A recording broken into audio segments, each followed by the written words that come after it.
Hello, welcome to Ray-ality TV. I'm Raymond Bakari, and today I'm joined by the Congressman for Rhode Island's first Congressional District, Congressman David Cicilline. Congressman, how are you today? I'm well. How are you? I'm doing great, and thanks for coming on. Just starting with my first question here, you had a long political career holding offices like Mayor of Providence, State Rep, and Congressman for Rhode Island's first district. What made you want to get into politics? Well, I was always interested in politics as a young person, and I went to law school and worked for my first year out of law school at the Public Defender Service in Washington, D.C. And in that job, I actually represented juveniles who were in the criminal justice system. And most of these young people were born into really, really difficult set of circumstances. And as a lawyer, I was having a real impact on their lives and helping them get back to school and stay out of prison and get a job. But it occurred to me very quickly that although I was having a real impact kind of on one client at a time, that if I really wanted to change the conditions in which these young people were living in and were born into, that politics was really the best place to do it. That it was, for me, always the place where I think when it's run properly and accountably and efficiently, it can really improve people's lives. So it kind of confirmed what I already thought. And so I moved back to Rhode Island and ran for the state Senate first, got clobbered, and then ran for the state House and won, and then served 4 terms in the House and then 2 terms as mayor, and now here in Congress. So, but it really came from this very early understanding that government has the ability to, more than any other force for good, to really change people's lives for the better. And starting off with some of the issues that this Congress has been focusing on since the start of the session, one of the biggest things was trying to pass HR-01, which for those watching is also known as the For the People Act. It does a multiple number of things, and just wanted, for those watching, can you just give a brief summary of what the bill does and why you think it should be signed into law? Yeah, I mean, we assigned this bill the first bill number because we consider it as a caucus to be the #1 priority because it kind of affects everything else. And that is to make sure that people have the right to vote, to have their vote counted, and to remove obstacles to voting. It also provides a piece of my legislation is included, which is automatic voter registration. So people we can remove one hurdle.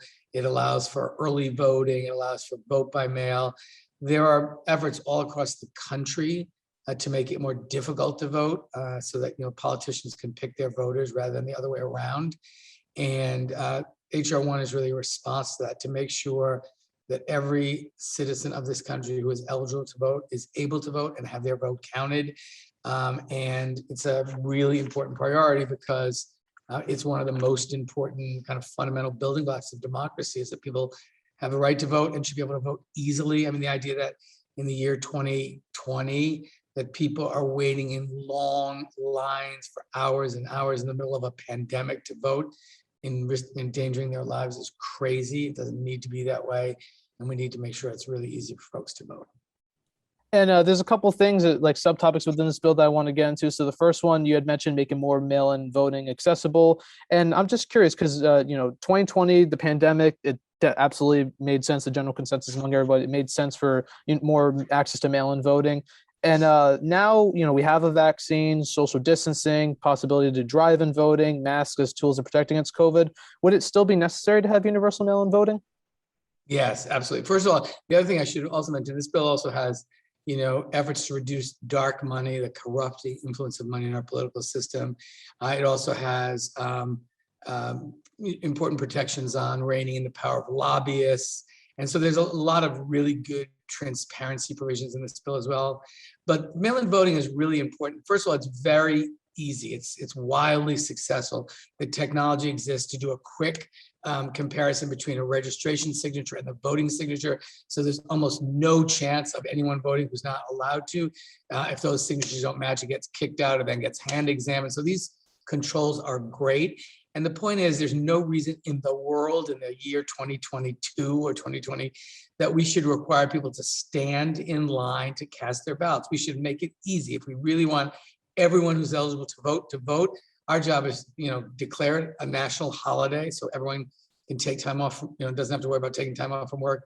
Use every way that's possible. You can vote in person, vote by mail, vote early.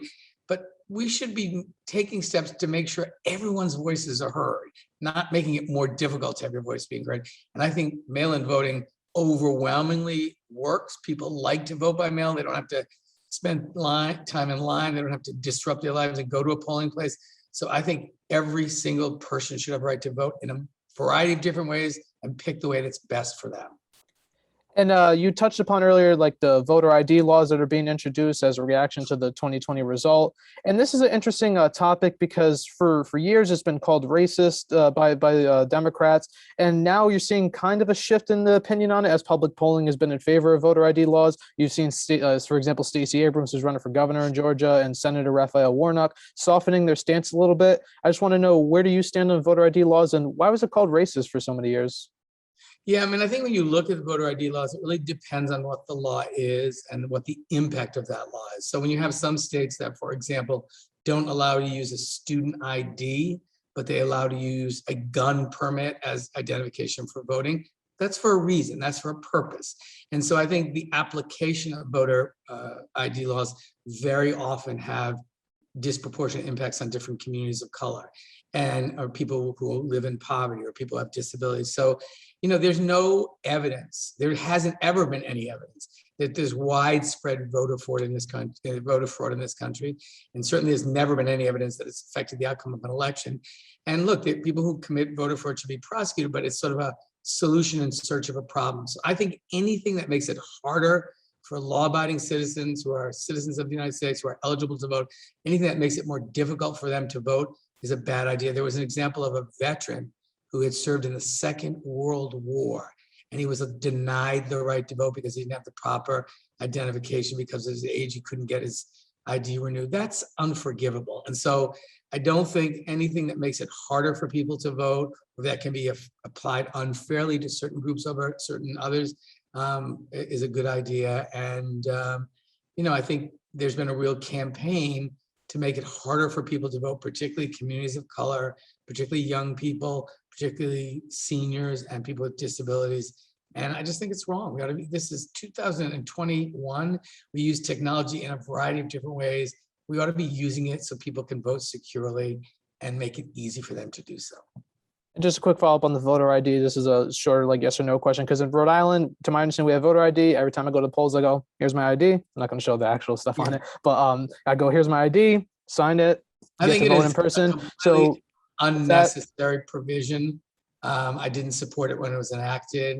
I don't know whether the results have been that less people have voted. I've heard only anecdotal stories of people who didn't have the right ID or forgot their ID. And you know, as long as there's provisional voting provisions, which we have in Rhode Island, then the impact is really not as severe because people are permitted to vote and then they can verify their identity later. A lot of states don't have provisional voting for voter ID. I think that's a terrible idea. So again, I don't think it was necessary. I don't think we needed it. And so long as it's not impeding anybody's right to vote, then I can live with it.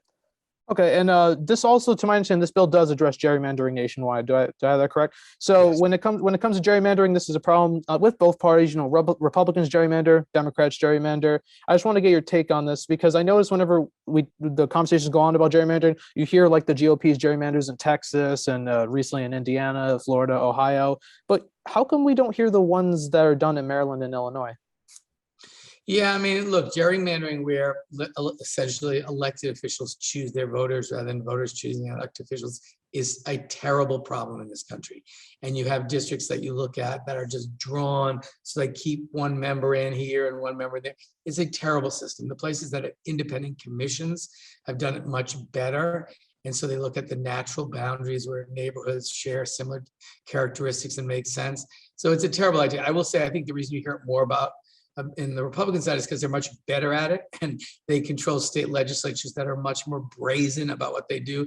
I mean, I forget the exact Maryland's statistics. is an extreme gerrymandering. Yeah, I mean, but you look at the long list of Republican state legislatures, and when you look at it, I mean, I forget the exact number, but you look at the percentage of members of a delegation from a state that are Democratic versus Republican, and then you look at the population, Democrat versus Republican. Some of them are so egregious where, you know, I think Pennsylvania, where it's like relatively, you know, sort of even between Republicans and Democrats, but they have a huge number more of Republicans because the way the lines are drawn. So I think there are unfortunately some examples where the Republicans have really abused the district drawing lines. That is not to say Democratic legislatures haven't done the same. I just think the reason you hear about it more is the Republicans do it more often and they do it better and kind of in a more egregious way, or worse, I guess.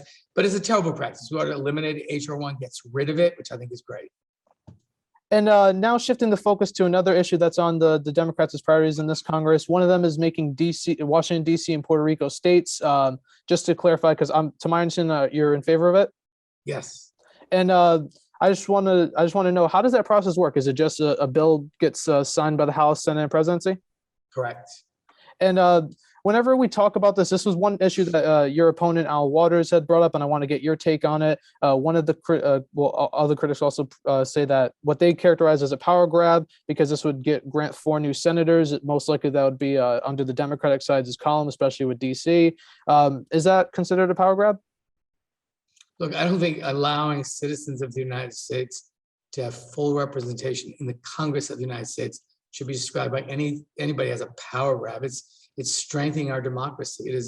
We are the only capital of an industrialized democracy that denies the residents of the capital the right to vote in presidential elections, in congressional elections, and deny them congressional representation. I mean, it's absurd that members who live in the District of Columbia do not have voting representation in the Congress of the United States.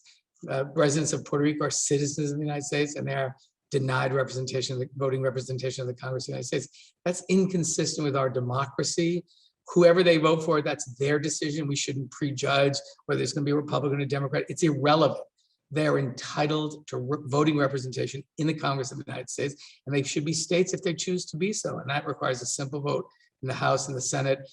And it's no more a power grab than Rhode Island has 2 voting members of Congress. No one would say that's a power grab. We're entitled to that. We're citizens of this country, and we're entitled to voting representation in the Congress of the United States. It's making a lot of decisions that impact our lives.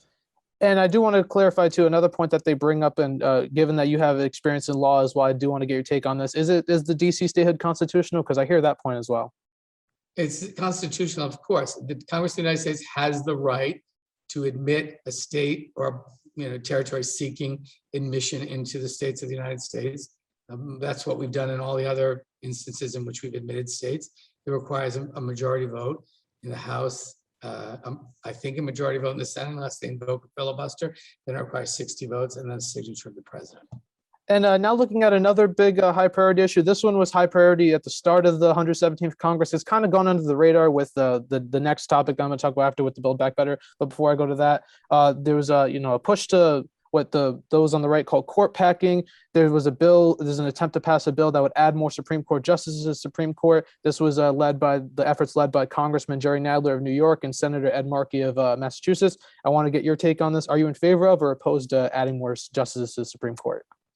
Well, I think what the legislation is intended to do to respond to a Supreme Court that is really out of step with where the American people are. And I think we're seeing, for the first time in my lifetime, lots of questions raised about the legitimacy of the court, in part because it was packed by the Republicans. They refused to confirm or even consider a nominee put forth by President Obama, and they jammed through nominees, again, abolishing the filibuster to jam them through. So I think the court has been packed by the Republicans. The question is it necessary to do some reforms in the court, some rebalancing of the court?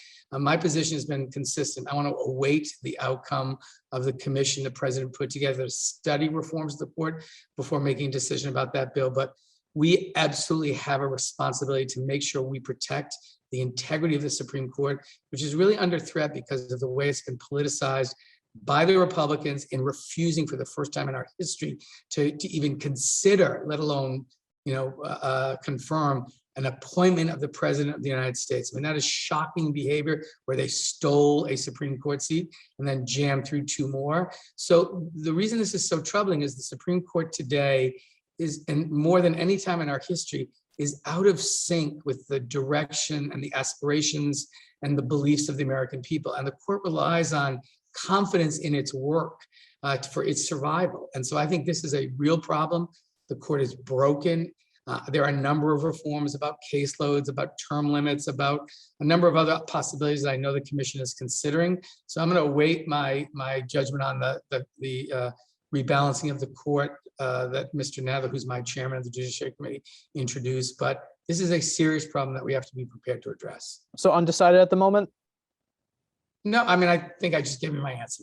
Okay, and because you did touch upon the nuclear option, is that what you were alluding to with what Mitch McConnell has done when he got Gorsuch and Kavanaugh and Comey Barrett in? Yes. So whenever that is brought up, you also hear that it was actually started by then Senate Majority Leader Harry Reid, Democrat of Nevada, in 2013. I just want to get your take. Was that right to go with the precedent that a Democratic Senate Majority Leader set? Because it was set by the Democrats first. Yeah, I mean, I think my position on the filibuster has been clear. I believe the filibuster is an undemocratic Jim Crow artifice, and it ought not be in place. It allows the minority in the Senate to overrule the will of the majority in this country. The Senate is already by design undemocratic because states like, Wyoming that have, maybe 400,000 or 500,000 people have exactly the same representation as California that has 50 million people. So it's already by design heavily skewed to rural, less populated, much more conservative states. And so it's already out of sync in a way. And then you layer onto that the filibuster that lets the minority in every instance overrule the majority. That is unsustainable. It's undemocratic. It should not exist. And is so it fair to say it goes both ways? Because defending the filibuster.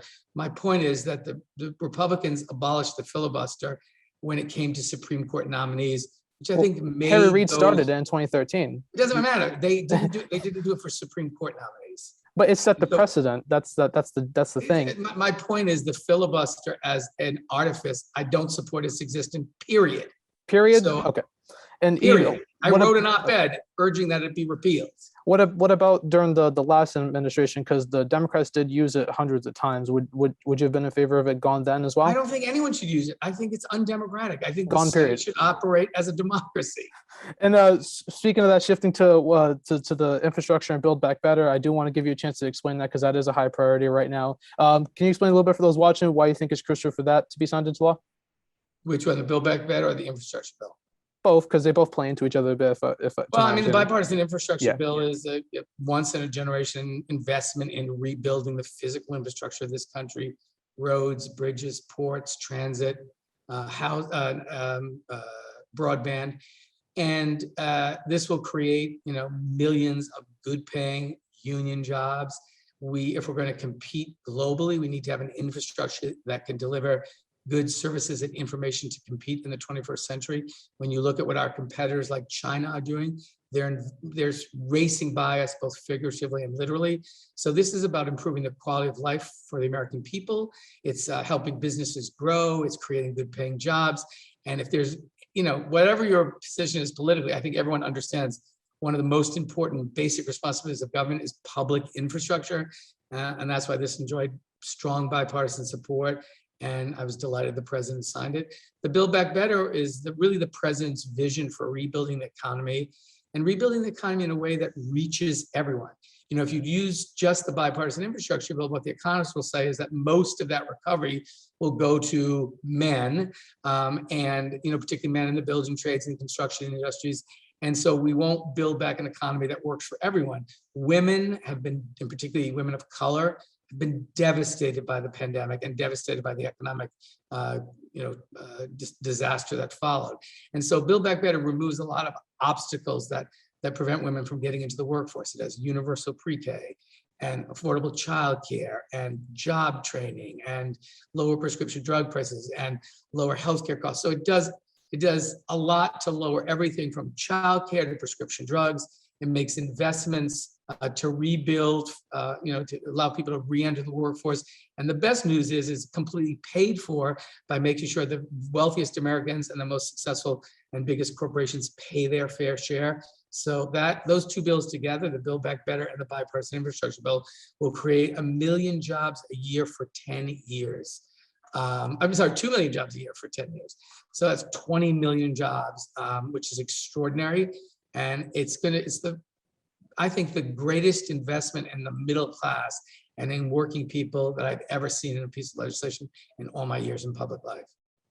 And just a quick follow up, and then we'll do the final two because I don't want to hold you up any longer because I know we had a certain time limit on this. Are there any concerns? Because I know you said it's not costing a dime for those making under 400K or more a year. To my understanding, that sounds like it's the income tax brackets. Are there any concerns for like those hidden costs, like things like a mileage tax that I've heard Secretary of Transportation Pete Buttigieg talk about? Are there any concerns that could end up hurting the middle class too? Those like hidden costs that don't get talked about as much? Well, there aren't hidden costs in the bill. If there are going to be other measures to talk about an increase in the gas tax, that's not in the bill. So this bill is paid for by making sure people who make the most, people with incomes over $400,000 and large corporations, pay their fair share. It's the biggest middle class tax cut for people, for families that have children in a generation. So taxes are going to be cut for working people, and for the first time in a long time, people at the very top are going to be required to pay their fair share to fund what's going to really benefit our economy, help to grow jobs, help to grow small business, and really help us have a strong economic recovery. Are there any concerns that this could further the inflation that's going on currently? No, look, I think everyone recognizes that inflation is a serious issue. The president just released fuel from the strategic reserve that's going to help bring down gas prices in the short term. The Build Back Better will help us reduce the cost of energy in the long term. But that's obviously going to take some time. But the good news is the increases in family income and the cutting of costs that are in Build Back Better will help mitigate some of the consequences of short-term inflation. So this is good for working families. And just going to do to my final two non-political topics, because my apologies for holding up the time on this longer than we originally had. Before Congress, you were mayor of Providence for 2 terms. What do you miss the most about your time as mayor? I loved being mayor. I loved every part of that job. I mean, I still live in Providence, so I get to be in the city a lot.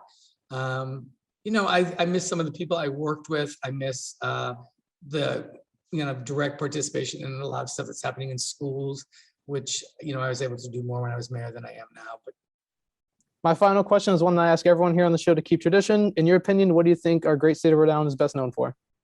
Our oceans and beaches. We're the ocean state. The other thing that we're really known for is the rich diversity of our state. A lot of companies come to Rhode Island to test products and services because we have such a diverse, it's like a microcosm of America. And I think that's one of the things that's really extraordinary about Rhode Island. Portuguese, Dominican, Italian American, Irish, French, it's just, it has so many communities that are, represented all across America. And it's a good test market for a lot of products. So that's something else we can be proud of. All very true. And it's one of my favorite characteristics about the state. It's like a welcome family, close, tight-knit community. Congressman, I want to thank you so much for taking the time to come on the show. It's been an absolute pleasure of mine to have you on. My pleasure. Good to see you. Likewise. And thank you again for watching this episode of Ray-ality TV. If you want to see future, as soon as they're posted, please click the subscribe button down below along with the post notification bell icon to the right of it. If you're reading the political profiles version of this on anchorweb.org, you can see current, this one, and future ones on anchorweb.org. I'm Raymond Bakari. I'll see you on the next episode.